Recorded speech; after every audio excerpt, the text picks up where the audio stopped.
Friends, welcome to be Navodaya series. आज के video में हम पढ़ने वाले हैं मांग फलन। इसे इंग्लिश में डिमांड फंक्शन कहा जाता है। आज के वीडियो में हम ये भी देखेंगे कि मांग फलन के कितने प्रकार होते हैं और हम व्यक्तिगत मांग फलन और बाजार मांग फलन को भी डिटेल में डिस्कस करेंगे। तो चलिए दोस्तों, वीडियो को जल्दी से शुरू करते हैं। सबसे पहले हम ये देखते हैं कि ये जो मांग फलन है, यानी जिसे इंग्लिश में डिमांड फंक्शन कहा जाता है, उसमें ये जो फलन है इंग्लिश में जो है फंक्शन है, इसका मतलब क्या होता है? तो चलिए देखते हैं। तो दोस्तों, जब भी किसी टर्म को एक से ज़्यादा फैक्टर्स प्रभावित करते हैं, तो उसे दिखाने के लिए, उसे दर्शाने के लिए हम फंक्शन का यूज करते हैं। यहाँ आप देख सकते हैं, जो फंक्शन है उसे एफ से डिनोट किया जाता है। दोस्तों, जैसा कि हम जानते हैं, मांग दो प्रकार का होता है। एक होता है व्यक्तिगत मांग और दूसरा होता है बाजार मांग। तो ठीक उसी प्रकार जो मांग फलन है, डिमांड फंक्शन है, वो भी दो प्रकार का होता है। एक होता है व्यक्तिगत मांग फलन और दूसरा होता है बाजार मांग फलन। व्यक्तिगत मांग फलन वो फलन होता है जिसमें व्यक्तिगत मांग को प्रभावित करने वाले फैक्टर्स को दिखाया जाता है, और दूसरा जो बाजार मांग फलन है, उसमें उन फैक्टर्स को दिखाया जाता है जो पूरे बाजार के मांग को प्रभावित करते हैं। ये जो व्यक्तिगत मांग फलन है, उसे इंग्लिश में इंडिविजुअल डिमांड फंक्शन कहा जाता है, और जो बाजार मांग फलन है, उसे इंग्लिश में मार्केट डिमांड फंक्शन कहा जाता है। चलिए हम सबसे पहले देखते हैं कि व्यक्तिगत मांग फलन को कौन-कौन से फैक्टर्स प्रभावित करते हैं और व्यक्तिगत मांग फलन में क्या आता है। चलिए शुरू करते हैं। दोस्तों, व्यक्तिगत मांग फलन को इंग्लिश में इंडिविजुअल डिमांड फंक्शन कहा जाता है। तो दोस्तों, व्यक्तिगत मांग फलन उसे कहते हैं, मतलब व्यक्तिगत मांग फलन में सिर्फ वो फैक्टर्स होते हैं जो सिर्फ व्यक्तिगत मांग को प्रभावित करते हैं।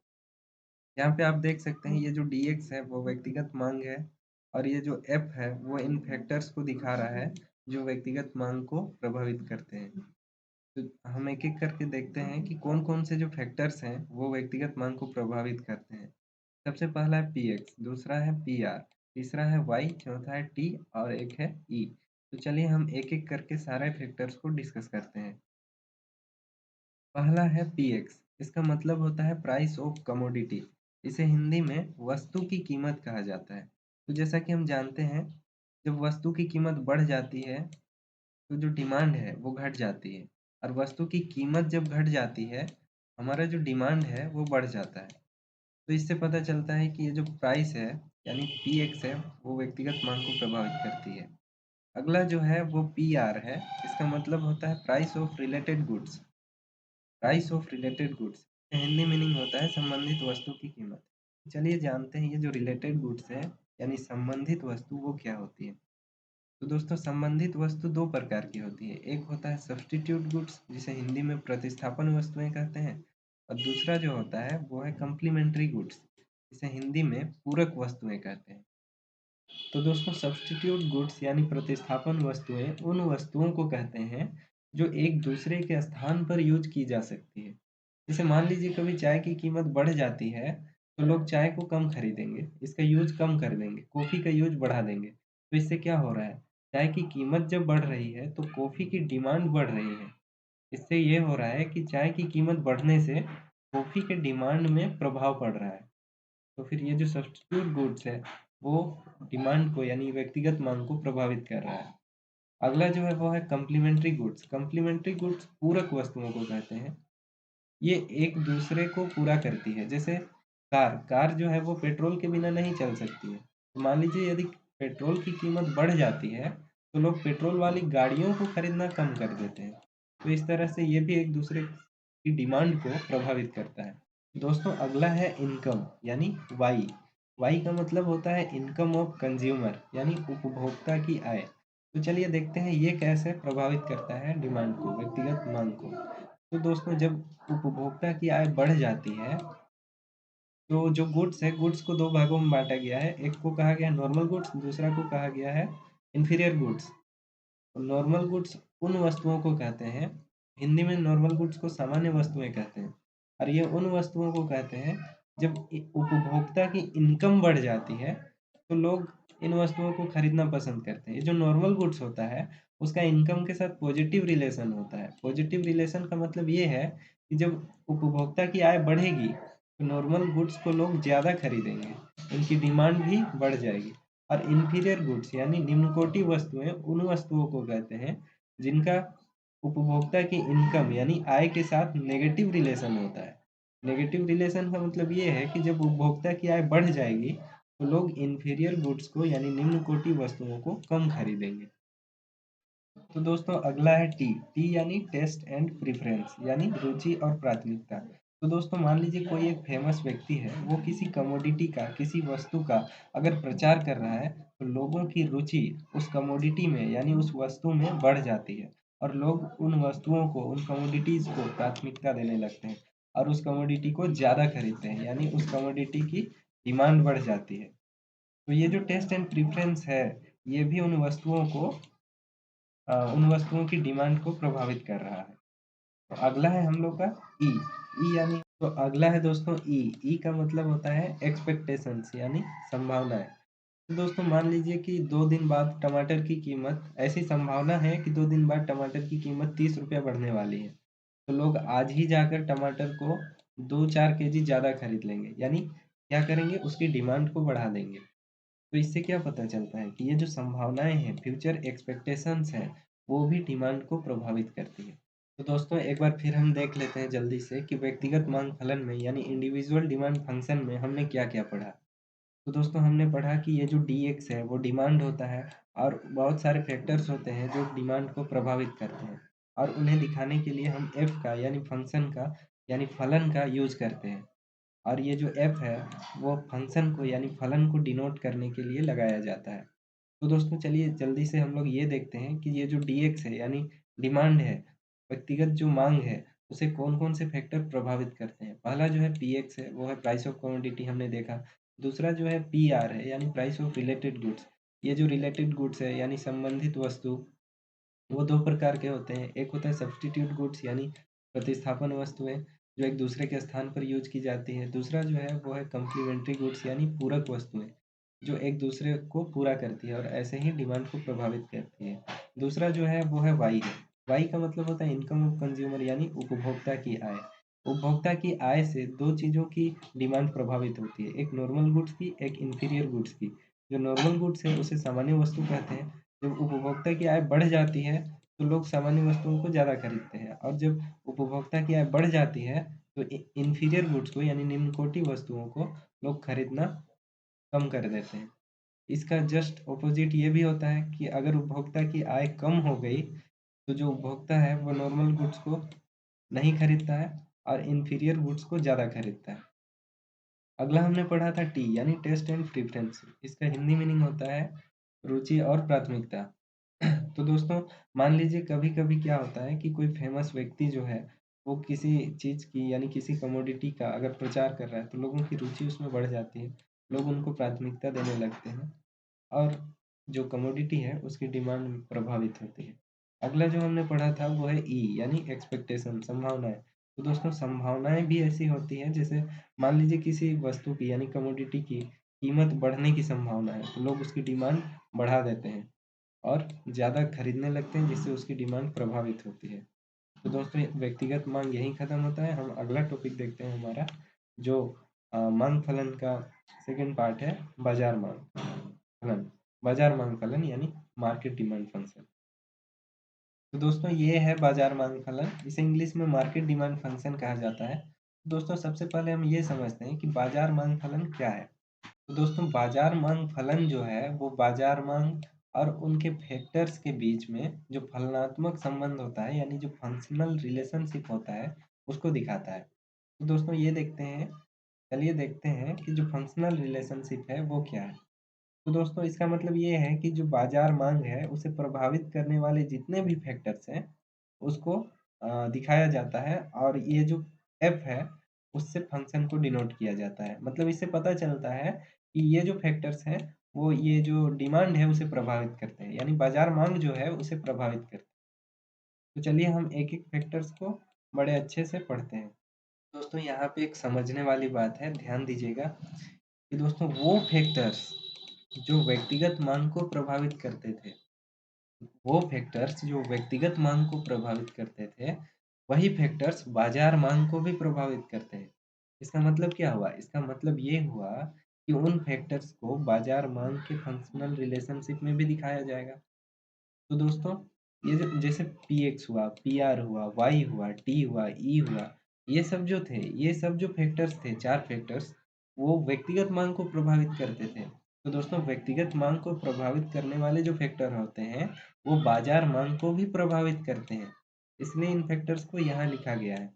ये जो फंक्शनल रिलेशनशिप होता है, तो दोस्तों यहाँ पे भी समझिएगा, ये जो फंक्शनल रिलेशनशिप होता है, उस फंक्शनल रिलेशनशिप का मतलब क्या होता है?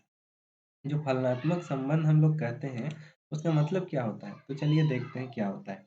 फंक्शनल रिलेशनशिप का मतलब क्या हुआ? फंक्शन का मतलब होता है कार्य। तो दोस्तों, यहाँ पर जो फैक्टर्स हैं, उनके कार्य का मतलब ये हुआ कि इनके बढ़ने या घटने से ये जो डिमांड है, वो भी बढ़ता है या घटता है।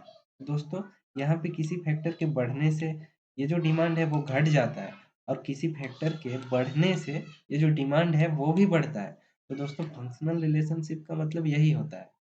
तो दोस्तों, चलिए अब हम ये देखते हैं कि इनमें से किन फैक्टर के बढ़ने से ये जो बाजार मांग है वो बढ़ता है, और किन फैक्टर के बढ़ने से ये जो बाजार मांग है वो घट जाता है। और हर फैक्टर्स के बारे में एक-एक करके जानते हैं। चलिए शुरू करते हैं। तो दोस्तों, हमारा जो पहला फैक्टर है जिसकी वजह से ये जो बाजार माँग है यानी मार्केट डिमांड है वो प्रभावित होता है, वह है पीएक्स। इसे तो हमने पहले भी पढ़ा था। ये व्यक्तिगत माँग को भी प्रभावित करता है। पीएक्स का मतलब होता है प्राइस ऑफ कमोडिटी। इसे हिंदी में वस्तु की कीमत कहते हैं। तो दोस्तों, जब भी कीमत बढ़ती है किसी कमोडिटी की, तो उसका जो डिमांड है वो घट जाता है। दोस्तों, इसका क्या मतलब हुआ कि जब कीमत बढ़ती है, यानी ये जो फैक्टर है पीएक्स, वो जब बढ़ेगा तो ये जो डिमांड है, मार्केट डिमांड, वो घट जाएगी, और जब कीमत घट जाएगी तो डिमांड खुद ब खुद बढ़ जाएगा। तो दोस्तों, यही जो संबंध है वो दिखाता है कि ये जो पीएक्स है, प्राइस ऑफ कमोडिटी है, वो बाजार मांग को प्रभावित करता है। हमारा जो अगला फैक्टर है पीआर, यानी प्राइस ऑफ रिलेटेड गुड्स। दोस्तों, इसे हमने व्यक्तिगत मांग में भी पढ़ा था, संबंधित वस्तु की कीमत, कि ये कैसे प्रभावित करता है व्यक्तिगत मांग को। तो दोस्तों, एक चीज़ मैंने आपको बताया कि जो व्यक्तिगत मांग को प्रभावित करती है, वो बाजार मांग को भी प्रभावित करती है। जैसे सब्स्टिट्यूट गुड्स हुआ, यानी प्रतिस्थापन वस्तुएँ। मैंने आपको बताया था कि ये जो प्रतिस्थापन वस्तुएँ हैं, वो एक दूसरे के जगह पर यूज़ होती है। मान लीजिए चाय की कीमत बढ़ गई, तो लोग चाय पीना बंद कर देंगे, उसकी जगह में कॉफ़ी पिएँगे। उसी तरह से ये जो कॉम्प्लीमेंट्री गुड्स है, वो क्या है? वो पूरक वस्तुएँ होती है। जैसे वो एक दूसरे के बिना कंप्लीट नहीं होती है। जैसे मान लीजिए कार है और पेट्रोल है। मान लीजिए पेट्रोल पेट्रोल की कीमत बढ़ जाती है, तो ऑब्वियस सी बात है कार की भी कीमत बढ़ गई, क्योंकि ये जो पेट्रोल है, ये जो कार है वो पेट्रोल के बिना चलेगी नहीं, दोनों की ज़रूरत तो है। तो मान लीजिए पेट्रोल की कीमत बढ़ जाती है, तो कार की कीमत भी बढ़ गई। लोग जो पेट्रोल से चलने वाली गाड़ियाँ हैं, उसकी डिमांड कम कर देंगे, तो इससे भी जो बाजार मांग है और व्यक्तिगत मांग, दोनों प्रभावित होता है। अगला जो फैक्टर है दोस्तों, हमारा इनकम है। जैसे इनकम ऑफ कंज्यूमर, यानी उपभोक्ता की आय, हम इसे कह सकते हैं। तो दोस्तों देखिए, ये कैसे प्रभावित करता है, हमारा जो मांग है, व्यक्तिगत मांग, बाजार मांग, दोनों को प्रभावित करता है। इसलिए ये दोनों के फंक्शनल रिलेशनशिप में आता है। तो मान लीजिए दोस्तों, जब किसी उपभोक्ता की आय बढ़ जाती है, मान लीजिए किसी उपभोक्ता की आय बढ़ गई, तो 2 प्रकार की वस्तुएँ होती हैं, एक नॉर्मल गुड्स और एक इन्फीरियर गुड्स। तो इन दोनों वस्तुओं की डिमांड को ये जो उपभोक्ता की आय है वो प्रभावित करता है। जैसे नॉर्मल गुड्स हुआ, सामान्य वस्तु कहते हैं जिसे। जब उपभोक्ता की आय बढ़ जाती है, तो लोग इन वस्तुओं को, यानी सामान्य वस्तुओं को ज़्यादा खरीदते हैं, इनकी डिमांड बढ़ जाती है। और ये जो इन्फीरियर गुड्स है, निम्न कोटि वस्तुएँ, इनकी डिमांड कम हो जाती है। और जब इनकम घट जाती है किसी उपभोक्ता की, तो ये जो नॉर्मल गुड्स है उसकी डिमांड कम हो जाती है, और ये जो इन्फीरियर गुड्स यानी निम्न कोटि वस्तुएँ हैं, उसकी डिमांड बढ़ जाती है। तो दोस्तों, अगला है टी। टी यानी टेस्ट एंड प्रेफ़रेंस, यानी रुचि और प्राथमिकता। तो दोस्तों, मैंने बताया था कि ये जो टेस्ट एंड प्रेफ़रेंस है वो व्यक्तिगत माँग को भी प्रभावित करता है। और जब व्यक्तिगत माँग को प्रभावित करता है, तो ऑब्वियस सी बात है कि ये बाज़ार माँग को भी प्रभावित करेगा। क्योंकि जितने भी व्यक्ति हैं बाज़ार में, वो सबकी माँग को प्रभावित करेगा, तो अपने आप जो है वो पूरे बाज़ार की माँग बढ़ जाएगी और उसकी माँग प्रभावित हो जाएगी। तो दोस्तों, ये कैसे प्रभावित करता है? तो जब किसी की रुचि किसी कमोडिटी में बढ़ जाती है, तो लोग उन वस्तुओं को यानी उन कमोडिटीज़ को प्राथमिकता देने लगते हैं, लोग उनको खरीदने लगते हैं ज़्यादा, तो उनकी जो डिमांड है वो बढ़ जाती है। मान लीजिए किसी कमोडिटी में रुचि कम हो गई, तो उसकी डिमांड ऑब्वियस सी बात है कम हो जाएगी। इसका मतलब क्या है कि डिमांड में प्रभाव पड़ रहा है, बाज़ार माँग में भी प्रभाव पड़ रहा है और व्यक्तिगत माँग में भी प्रभाव पड़ रहा है। इसलिए इनके फंक्शनल रिलेशनशिप में हम लोग देख सकते हैं कि यहाँ पे जो फैक्टर है, वो लिखा जाता है। अगला जो है ई का मतलब होता है एक्सपेक्टेशंस यानी संभावनाएं। तो दोस्तों संभावनाएं भी ऐसी होती है जिससे डिमांड प्रभावित होता है। जैसे मान लीजिए कि किसी कमोडिटी की जो कीमत है वो बढ़ने वाली है। मान लीजिए 2 दिन बाद किसी कमोडिटी की कीमत बढ़ने वाली है, मतलब 40-50 रुपया कोई सिंपल कमोडिटी की कीमत बढ़ने वाली है जिसे हम रोज यूज में लाते हैं, जैसे टमाटर, आलू, प्याज, कुछ भी हो गया। तो मान लीजिए उनकी कीमत बढ़ने वाली है, तो लोग क्या करेंगे, लोग उनको जाके खरीदने लगेंगे। हर व्यक्ति वैसा ही करेगा, तो पूरे बाजार की डिमांड बढ़ जाएगी, पूरे बाजार में उस कमोडिटी की डिमांड बढ़ जाएगी।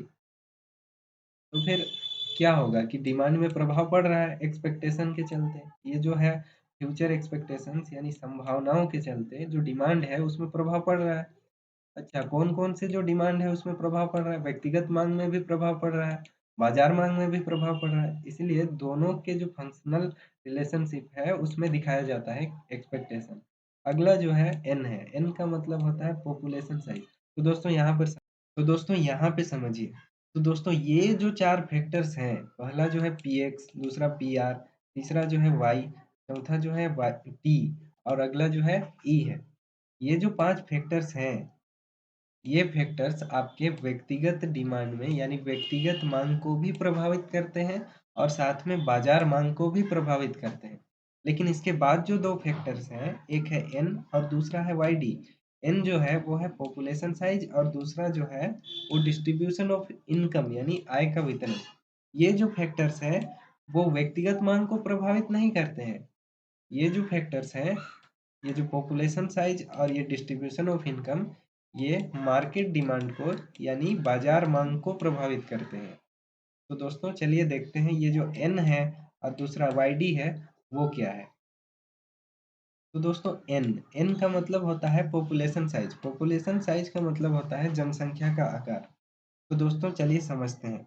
तो दोस्तों मान लीजिए डिमांड लोग उतना ही कर रहे हैं, लेकिन लोगों की अगर जनसंख्या का अगर आकार बढ़ गया है, अगर लोग ही बढ़ गए हैं, तो लोग अगर सेम ही डिमांड करेंगे, तो भी जो मार्केट डिमांड है, वो बढ़ जाएगी। क्योंकि हर व्यक्ति अगर 10 टमाटर की डिमांड कर रहा है, अगर 10 केजी टमाटर की डिमांड हर व्यक्ति कर रहा है, अगर वो खुद की डिमांड नहीं भी बढ़ाता है, तो मान लीजिए 4-5 व्यक्ति उसके घर में और बढ़ जाते हैं, तो टमाटर की डिमांड तो खुद ब खुद 30-40 केजी तो बढ़ ही जाएगी।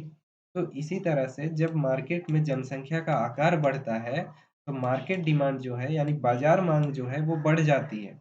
और जब जनसंख्या का आकार घट जाता है, तो जो मार्केट डिमांड है यानी बाजार मांग है वो घट जाती है। तो आशा करता हूँ कि इसे समझ गए होंगे। अगला जो है वो है वाईडी। वाईडी का मतलब होता है distribution of income. Distribution of income जिसे हिंदी में आय का वितरण कहा जाता है। दोस्तों यहाँ पे भी समझने वाले। तो दोस्तों डिस्ट्रीब्यूशन ऑफ इनकम में यानी आय के वितरण में 2 केसेस हो सकते हैं।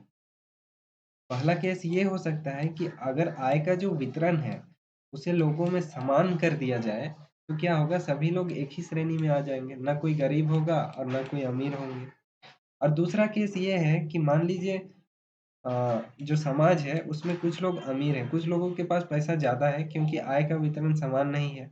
कुछ लोगों के पास पैसा ज़्यादा है और कुछ लोगों के पास पैसा कम है। तो इससे क्या होता है कि अमीरी-गरीबी का कॉन्सेप्ट आ जाता है। समाज के कुछ लोग अमीर वर्ग के होते हैं, धनी वर्ग के होते हैं और कुछ लोग गरीब वर्ग के होते हैं। तो इससे जो है वो डिमांड में क्या प्रभाव पड़ता है, तो चलिए देखते हैं। तो दोस्तों जो अमीर वर्ग होगा, वो अपनी आवश्यकताओं की पूर्ति तो करेगा सामान्य चीज़ों से, उसके बाद जो है वो अपनी लग्ज़री चीज़ें खरीदता है, सामान्य चीज़ें नहीं खरीदता है। और जो गरीब लोग हैं, वो सामान्य चीज़ें खरीदने के लिए भी उनके पास पैसा नहीं होता है। इससे क्या होता है कि इकोनॉमी में पैसा होते हुए भी एक जगह कंसंट्रेटेड होता है, यानी अमीर लोगों के पास ही सिर्फ पैसा होता है। तो जो सामान्य वस्तुएं होती है, जो नॉर्मल कॉमन चीज होता है, उसका डिमांड घट जाता है। प्रोडक्शन में भी कमी आनी शुरू हो जाती है इसके बाद।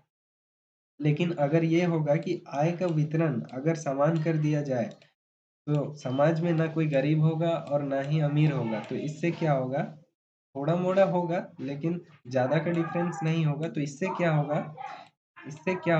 ये होगा कि सभी लोग सामान्य वस्तुओं की कीमत बढ़ा देंगे। मतलब जो सामान्य चीज़ें हैं, कॉमन जो चीज़ें हैं, वो सभी लोग खरीदेंगे और जिससे जो है डिमांड है, वो बढ़ जाएगा। तो दोस्तों, आय के वितरण से भी जो डिमांड है वो प्रभावित होता है, ये हमें पता चलता है और इससे मार्केट डिमांड प्रभावित होता है। जब हम आय का जो वितरण है उसे समान करेंगे तो हम सिर्फ एक लोगों की आय में तो समान नहीं करेंगे। उसके लिए हम लोगों को बहुत लोगों की ज़रूरत होगी। जैसे समाज में जितने लोग हैं, जितने लोग सरकारी नौकरी में हैं या फिर कोई प्राइवेट जॉब में है, सभी के आय को अगर हम लोग समान करेंगे तो फिर उसके लिए हमें पॉपुलेशन की ज़रूरत है। तो जब पॉपुलेशन की ज़रूरत है तो वो पूरे पॉपुलेटेड डिमांड को ही प्रभावित करेगा। पॉपुलेटेड डिमांड का मतलब ये है कि बाज़ार माँग, यानी उसमें बहुत सारे लोग होंगे, किसी एक व्यक्ति की डिमांड प्रभावित उससे नहीं होगा। उसमें बहुत सारे लोग होंगे इसलिए ये बाज़ार माँग को प्रभावित करेगा। इसलिए ये जो है वो व्यक्तिगत माँग के फलन में नहीं आता है, ये बाज़ार माँग फलन में आता है, यानी मार्केट डिमांड फंक्शन में आता है, जो आय का वितरण है। तो दोस्तों, यहाँ पे बाजार मांग फलन, यहाँ पे पूरा मांग फलन टॉपिक यहीं पे खत्म होता है।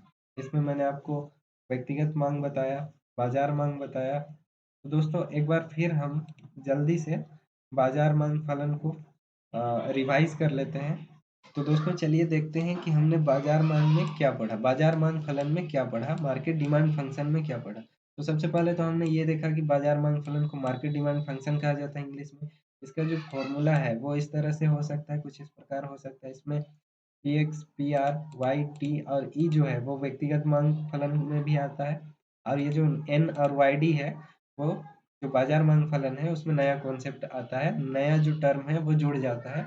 ये दोनों जो फैक्टर है वो बस बाजार मांग फलन में होते हैं। चलिए हम लोग हर फैक्टर को जल्दी से डिस्कस कर लेते हैं। पहला जो है P x, price of commodity, ये भी बाजार मांग को प्रभावित करता है। ये जो पी आर है यानी प्राइस ऑफ रिलेटेड गुड्स, ये भी हमने पढ़ा था कि कैसे बाजार मांग को प्रभावित करता है। इसमें दो वस्तुएं होती है, एक होता है सब्स्टिट्यूट गुड्स, एक होता है कम्प्लीमेंट्री गुड्स। सब्स्टिट्यूट गुड्स को हिंदी में प्रतिस्थापन वस्तुएं कहते हैं, जो एक दूसरे के स्थान पर यूज होती है। एक का दाम बढ़ जाता है तो दूसरे वस्तु का डिमांड बढ़ जाता है। उसी प्रकार से ये जो कम्प्लीमेंट्री गुड्स होती है, वो पूरक वस्तुएं होती है, वो एक दूसरे को पूरा करती है, एक दूसरे के बिना काम नहीं करती है। इसलिए किसी एक वस्तु की कीमत बढ़ जाती है तो दूसरे की कीमत भी ऑब्वियसली बढ़ जाती है, तो लोग उसकी डिमांड ही कम कर देते हैं। अगला जो पढ़ा हमने वाई पढ़ा, वाई को हम इनकम ऑफ कंज्यूमर यानी उपभोक्ता की आय बोलते हैं। उपभोक्ता की आय बढ़ने या घटने से नॉर्मल गुड्स और इंफीरियर गुड्स में प्रभाव पड़ता है। जैसे उपभोक्ता की आय अगर बढ़ गई तो लोग नॉर्मल गुड्स को ज़्यादा खरीदते हैं, इंफीरियर गुड्स को खरीदना कम कर देते हैं, बंद कर देते हैं। जब लोगों की आय घट जाती है तो नॉर्मल गुड्स को लोग कम खरीदते हैं, इंफीरियर गुड्स को ज़्यादा खरीदते हैं, क्योंकि उनके पास नॉर्मल गुड्स को परचेज करने के लिए पैसा नहीं होता है। अगला जो है वो टी पढ़ा हमने, टी को टेस्ट एंड प्रेफरेंस कहते हैं, जिसे हिंदी में रुचि और प्राथमिकता कहते हैं। मान लीजिए कभी किसी चीज़ में यानी किसी कमोडिटी में हम लोग की रुचि बढ़ जाती है, लोगों की रुचि बढ़ जाती है, तो उससे व्यक्तिगत मांग प्रभावित होता है। व्यक्तिगत मांग प्रभावित होगा तो बाजार मांग भी ऑब्वियसली प्रभावित होगा। अगला जो है हमने पढ़ा ई, ई यानी होता है एक्सपेक्टेशन। एक्सपेक्टेशंस का हिंदी मीनिंग होता है संभावनाएं। तो संभावनाओं की वजह से भी बाजार मांग और व्यक्तिगत मांग दोनों प्रभावित होते हैं। इससे क्या होता है कि इससे मान लीजिए किसी वस्तु की संभावना है कि कुछ दिनों बाद दाम बढ़ जाएगा, कीमत बढ़ जाएगी, तो लोग उन वस्तुओं की डिमांड बढ़ा देते हैं। और मान लीजिए किसी वस्तु की कम होने की संभावना है, डिमांड मतलब पैसा कम होने की, कीमत कम होने की संभावना है, तो लोग उन वस्तुओं को अभी नहीं खरीदेंगे, अभी उसकी डिमांड कम रहेगी। जब उसकी डिमांड जब उसकी कीमत गिरेगी तो लोग उसकी डिमांड बढ़ा देंगे। तो एक्सपेक्टेशंस यानी संभावनाओं से भी बाजार मांग और व्यक्तिगत मांग दोनों प्रभावित होते हैं, इसलिए दोनों के मांग फलन में इसे यूज किया जाता है। अगला जो है हमने पढ़ा एन और वाई डी। एन और वाई डी जो है ये नया कॉन्सेप्ट आया बाजार मांग फलन में, नए फैक्टर्स आए जो सिर्फ बाजार मांग को प्रभावित करते हैं, ये व्यक्तिगत मांग को प्रभावित नहीं करते हैं। तो एन का मतलब होता है पॉपुलेशन साइज यानी जनसंख्या का आकार। तो जनसंख्या का आकार बढ़ने से जो डिमांड है वो मार्केट डिमांड बढ़ जाती है क्योंकि जनसंख्या का आकार बढ़ेगा तो ऑब्वियस सी बात है, लोगों की डिमांड सेम रहेगी फिर भी मार्केट डिमांड बढ़ जाएगा। ये जो वाईडी है, वाईडी का मतलब होता है आय का वितरण, यानी डिस्ट्रीब्यूशन ऑफ इनकम। तो मैंने आपको अभी बताया कि डिस्ट्रीब्यूशन ऑफ इनकम से, आय के वितरण से डिमांड कैसे प्रभावित होता है। मान लीजिए सभी लोगों की आय को समान कर दिया जाए, तो क्या होगा, सभी लोग नॉर्मल गुड्स परचेज़ करने में समर्थ हो जाएँगे और नॉर्मल गुड्स की डिमांड बढ़ जाएगी। तो इसी तरह से जो इतने सारे फैक्टर्स हैं बाज़ार माँग के, वो बाज़ार माँग को प्रभावित करते हैं। तो दोस्तों, यहीं पे हमारा जो टॉपिक है माँग फलन, डिमांड फंक्शन, वो कंप्लीट होता है। तो दोस्तों, उम्मीद करता हूँ कि आपको वीडियो बहुत अच्छे से समझ में आया होगा। दोस्तों, अगर वीडियो आपको अच्छा लगा हो, तो वीडियो को प्लीज़ लाइक करें, सब्सक्राइब करें और कमेंट करें।